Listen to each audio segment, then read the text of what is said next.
Marielle, por exemplo, o falecido general Uchoa tem vários livros, o Marco Antônio Petit tem livros sobre isso, o seu Fraga, o José Fraga. Em Brasília você vai encontrar várias entidades, pessoas que lidam com isso diretamente todos os dias. O pessoal do Orion, que transa com os seres intraterrenos. Os seres intraterrenos chamam-se os lunares.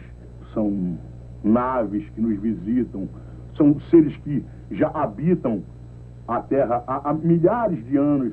Isso não é de hoje, viu, Rony? Então é bom que você se ligue nessa, e é bom que o Brasil se ligue nessa, porque o Brasil é um dos maiores centros ufológicos do mundo. Aqui acontecem os maiores contatos. Agora em Varginha mesmo, houve um contato muito direto, muito sabedor, todos souberam daquele contato. Só que as forças armadas, principalmente a aeronáutica do Brasil, dos Estados Unidos, os departamentos de defesa, sabem de coisas muito mais do que os próprios ufólogos. Existem os ufólogos, que são pessoas que gostam do assunto, se interessam pelo assunto e leem, sabem das coisas, fazem eles fazem livros, tapes. E tem pessoas que têm contato mesmo, como você já demonstrou. Inclusive você mostrou um cara aí, um italiano, que aquela ufologia dele é uma ufologia bem assim, polêmica, porque ele fala do terceiro segredo de Fátima, né? O italiano que tem uma marca na testa, ele tem a marca nas mãos.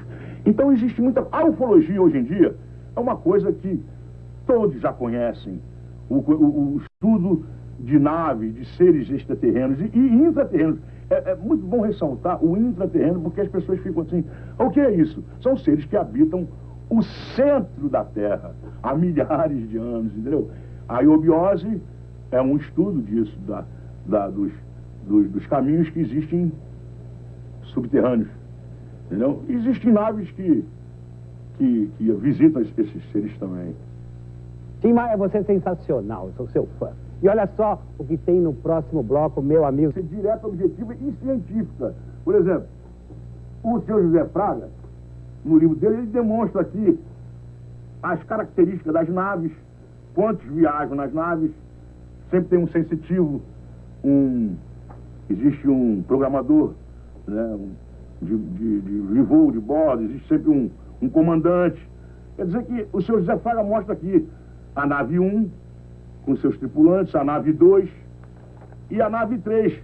São naves que descem na casa do seu José Fraga, lá no quintal do seu José Fraga.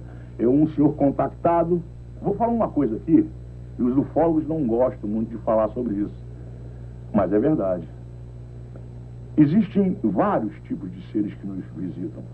Catalogados são 90 tipos de seres de diversos lugares.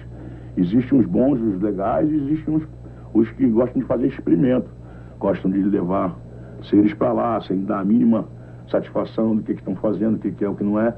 Existem outros que nos dão dica, nos dão orientação para coisa boa. Existem seres de outras galáxias, de diversas galáxias, entendeu? Existem seres menos evoluídos, porém com uma tecnologia muito mais avançada do que a gente. E são coisas assim que tem que ser falado de uma maneira mais séria, porque não é tudo maravilha. Existem seres que nos visitam. Uns já foram até banidos, não podem mais nos visitar. Impedido por outros seres mais evoluídos também, sabe? Os não confederados nos ajudam em nada, muito pelo contrário. O que puder fazer, cortar a cabeça de vaca, experimento, só que negócio de ficar levando seres para lá, como existem vários seres lá já que querem voltar e não podem voltar. Então são coisas assim meio difíceis de entender. Muito bem. Uma sonda lá em Capão, no seu lugar, Capão Redondo, legal, muito bacana, aquela é recente, a filmada que ele deu lá, a tomada que ele deu é recente, é nítida, e foi uma sonda. Aquilo não é uma nave, é uma sonda ufológica que ele chama, né, fazendo os contatos, fazendo ali um levantamento, e o garoto filmou legal, o pai do garoto também está entendendo, então o Capão Redondo já está ligado, entendeu? Agora eu gostaria de falar o seguinte, já falamos sobre ufologia, existe a revista UFO aqui que fala muita coisa, está nas bancas, a revista UFO, os livros do Petit, tem livros e mais livros, tem tapes e mais tapes, quer dizer, existem as sociedades, associações, entidades no Brasil inteiro, na Bahia, tem contatos lá maravilhosos, e em todos os lugares, né? E existe o projeto, aquele projeto Prato, né? Dos chupa-chupas que existiu lá no Amazonas, né? Então, e o mundo inteiro, os franceses sabem disso, os russos, todos os exércitos e departamentos de defesa sabem bem mais do que a gente. Os americanos transam com eles direto. Tem aquele, lá no deserto de Nevada, existe a área 51 lá, onde eles fazem aquelas experiências todas. No outro dia houve até um incidente lá, que teve um problema lá, que eles deram uns tecos lá nos guardas. Quer dizer, então, esse Robert Lazar, né, aquele senhor cientista lá que falou tudo.